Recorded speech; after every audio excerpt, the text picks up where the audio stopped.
믿고 맡겨달라. 완벽하게 고쳐줄게. 우리가 남도 아닌데. 고장난 자전거나 TV 얘기가 아니다. 현존 최강의 화력을 갖춘 현대전의 꽃 항공모함을 두고 나온 말이다. 대체 얼마나 배짱이 두둑하길래 이렇게 화끈한 제안을 하는 것일까?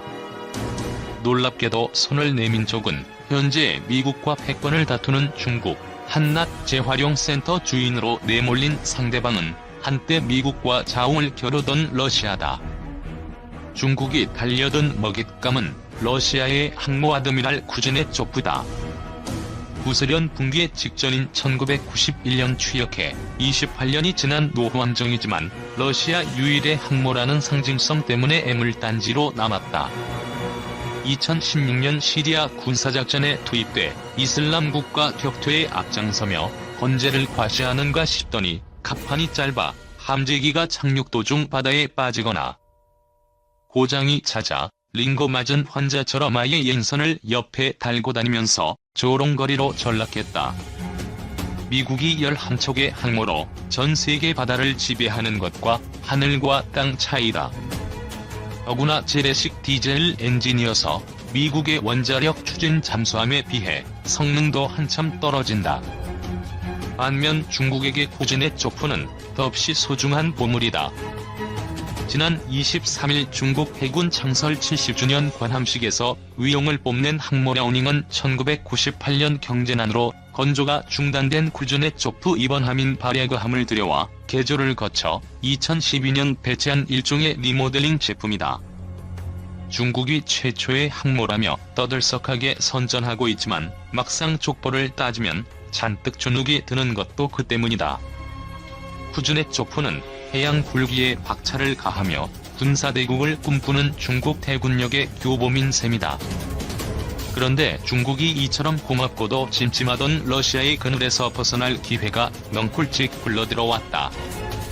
지난해 10월 러시아 북부 수리공장에서 항모를 띄우던 도중 부유토크가 침몰해 대형 크레인이 추락하면서 이 항모 갑판에 커다란 구멍이 뚫렸다.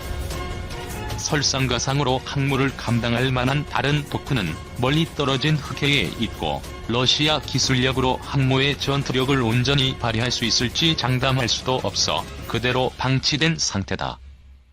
2025년까지 운영하려던 쿠즈네초프가 갑자기 파손되면서 당장 추가 함정을 건조할 수도 없는 처지다. 2014년 크림반도 병합 이후 서구의 제재에 막혀 자금도 충분치 않다. 이에 중국은 관영 매체를 통해 쿠즈네초프를 퇴역시키지 않을 방법은 우리밖에 없다며 분위기를 띄우고 있다. 전문가를 보내 수리할 수도 있지만 이미 항모가 정박할 부유도크가 없어진 터라 중국으로 갖고 와서 고치면 된다는 논리다. 특히 이달 관함식을 계기로 중국의 해군력을 부각시키는 과정에서 이처럼 노골적인 제안은 더 두드러졌다. 최초의 국산 개발 항모인 산둥이 막바지 작업 중인데다 이보다 큰 세 번째 항모는 원자력 추진 방식으로 건조할 계획이어서 얼마든지 쿠즈네초프를 원상복구시킬 수 있다는 자신감의 표현이다. 중국의 한 군사 전문가는 돈도 없고 시설도 없는 러시아는 항모 한 척도 없는 빈털터리 유엔 안보리 상임이사국으로 남을 것이냐며 쓸데없이 제3의 길을 찾지 말고 중국과 손을 잡아야 한다고 촉구했다. 물론 러시아가 중국의 제안을 수용할 리는 만무하다. 핵심 군사기술이 유출되는 것은 물론 중국으로 항모가 끌려가는 전대미문의 수모를 겪어야 하기 때문이다. 그래서 일부에서는 중국이 못 먹는 감을 괜히 찔러보는 것 아니냐는 비아냥도 나온다. 하지만 중국은 러시아를 보챌수록 남는 장사다. 우선 전략무기의 최고봉으로 꼽히는 항모를 고치겠다고 나설 수 있는 자체가 양국의 신뢰관계를 보여준다. 가령 한국과 일본이 모두 도입한 미국 스텔스 전투기 F-35의 경우 일본은 국내에서 기체를 분해하고 조립하는 장정비를 할 수 있지만 한국은 큰 고장이 나면 일본이나 미국에 맡겨야 한다. 미국이 일본에만 정비 권한을 준 탓이다. 최근 일본의 F-35 추락사고에도 불구하고 미일 관계는 갈수록 공고해지는 반면 한미 관계는 파열음이 끊이지 않는 것도 이 같은 군사적 신뢰와 무관치 않다. 중국이 산둥반도에 러시아판 사대로 불리는 S-400 미사일을 배치해 미국에 맞선 요격망을 갖추며 러시아와의 위를 과시한 것도 같은 맥락이다. 특히 중국은 미국의 해양 봉쇄 정책인 인도, 태평양 전략에 맞서 호위망을 뚫어야 할 필요성이 절실하다.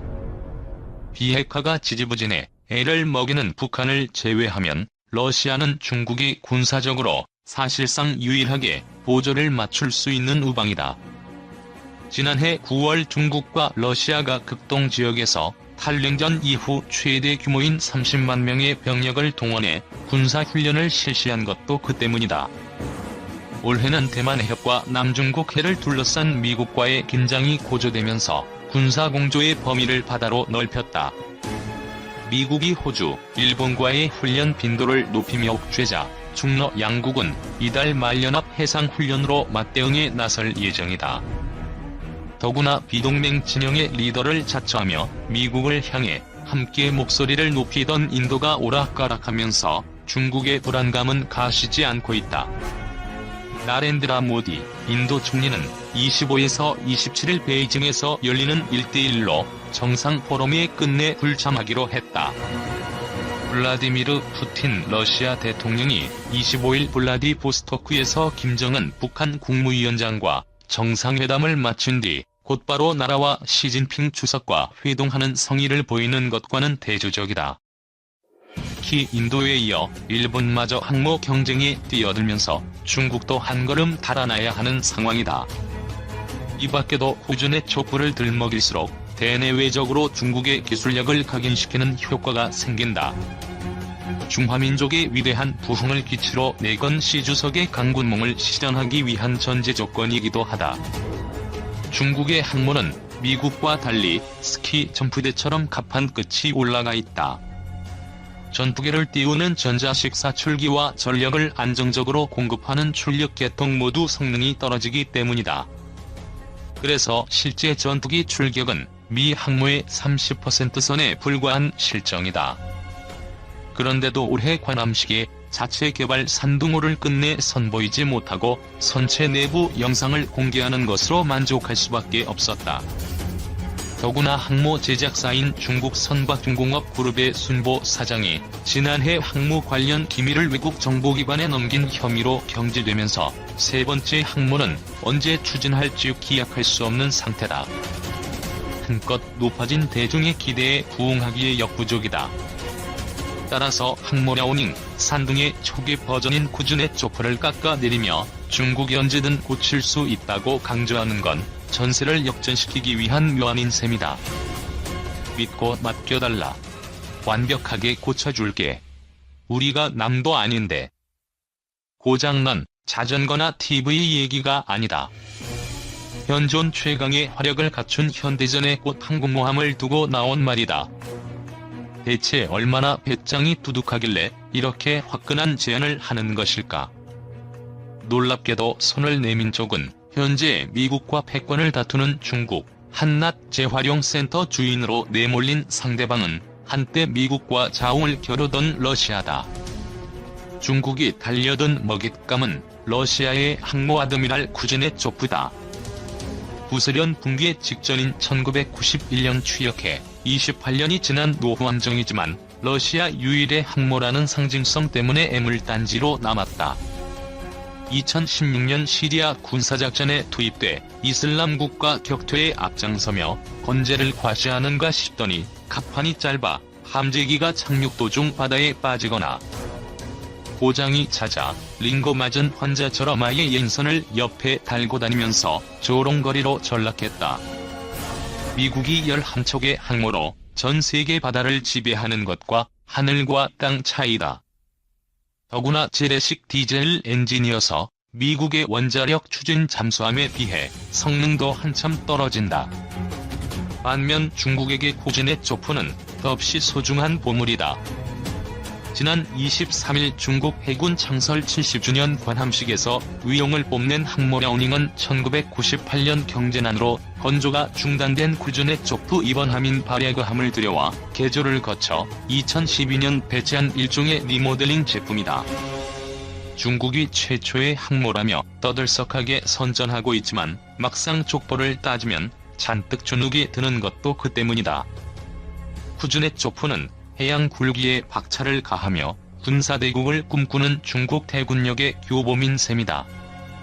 그런데 중국이 이처럼 고맙고도 찜찜하던 러시아의 그늘에서 벗어날 기회가 넝쿨찍 굴러들어왔다. 지난해 10월 러시아 북부 수리공장에서 항모를 띄우던 도중 부유토크가 침몰해 대형 크레인이 추락하면서 이 항모 갑판에 커다란 구멍이 뚫렸다. 설상가상으로 항모를 감당할 만한 다른 도크는 멀리 떨어진 흑해에 있고 러시아 기술력으로 항모의 전투력을 온전히 발휘할 수 있을지 장담할 수도 없어 그대로 방치된 상태다. 2025년까지 운영하려던 쿠즈넷 조프가 갑자기 파손되면서 당장 추가 함정을 건조할 수도 없는 처지다. 2014년 크림반도 병합 이후 서구의 제재에 막혀 자금도 충분치 않다. 이에 중국은 관영 매체를 통해 쿠즈넷 조프를 퇴역시키지 않을 방법은 우리밖에 없다며 분위기를 띄우고 있다.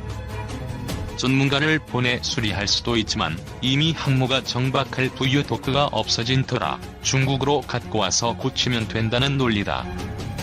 특히 이달 관함식을 계기로 중국의 해군력을 부각시키는 과정에서 이처럼 노골적인 제안은 더 두드러졌다. 최초의 국산 개발 항모인 산둥이 막바지 작업 중인데다 이보다 큰 세 번째 항모는 원자력 추진 방식으로 건조할 계획이어서 얼마든지 쿠즈넷 조프를 원상복구시킬 수 있다는 자신감의 표현이다. 중국의 한 군사 전문가는 돈도 없고 시설도 없는 러시아는 항모 한 척도 없는 빈털터리 유엔 안보리 상임이사국으로 남을 것이냐며 쓸데없이 제3의 길을 찾지 말고 중국과 손을 잡아야 한다고 촉구했다. 물론 러시아가 중국의 제안을 수용할 리는 만무하다. 핵심 군사기술이 유출되는 것은 물론 중국으로 항모가 끌려가는 전대미문의 수모를 겪어야 하기 때문이다. 그래서 일부에서는 중국이 못 먹는 감을 괜히 찔러보는 것 아니냐는 비아냥도 나온다. 하지만 중국은 러시아를 보챌수록 남는 장사다. 우선 전략무기의 최고봉으로 꼽히는 항모를 고치겠다고 나설 수 있는 자체가 양국의 신뢰관계를 보여준다.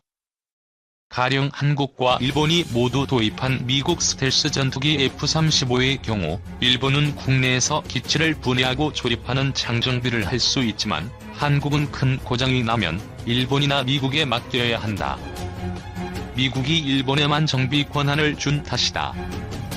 최근 일본의 F-35 추락사고에도 불구하고 미일 관계는 갈수록 공고해지는 반면 한미 관계는 파열음이 끊이지 않는 것도 이 같은 군사적 신뢰와 무관치 않다.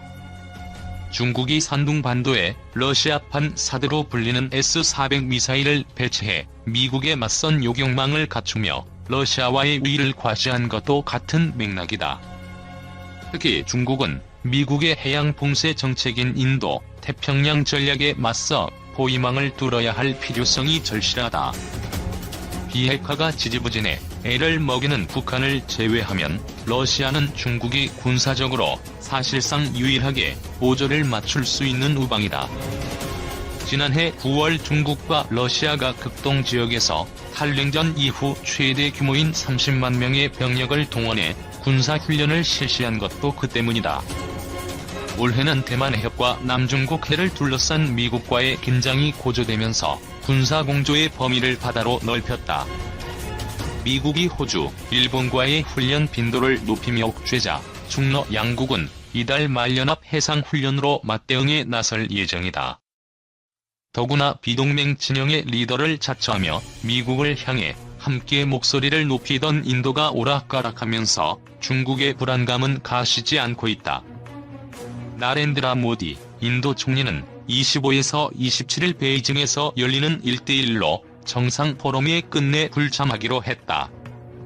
블라디미르 푸틴 러시아 대통령이 25일 블라디보스토크에서 김정은 북한 국무위원장과 정상회담을 마친 뒤 곧바로 나라와 시진핑 주석과 회동하는 성의를 보이는 것과는 대조적이다.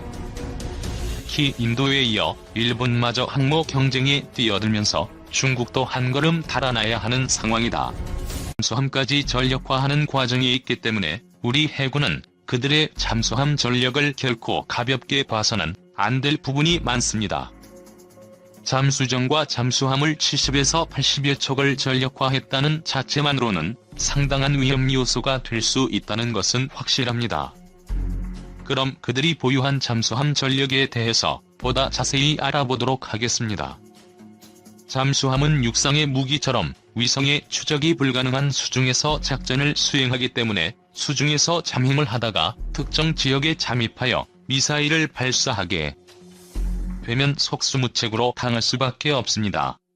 현재 북한이 SLBM을 발사할 수 있는 신포급 잠수함의 개발을 서두르는 이유도 여기에 있습니다.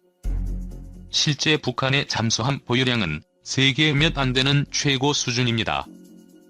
물론 잠수함 척수만 놓고 보면 그렇습니다. 1. 6호급 소형 잠수정 18에서 20여 척 보유. 길이 29m, 수중 배수량 90톤, 승무원 4에서 6명, 추정, 무장 533mm 어뢰 발사관 2개, 자수 깊이 100에서 150m. 비정규전 또는 침투용으로 사용했었던 소형 잠수함으로 유고슬라비아를 통해 수입한 잠수정입니다.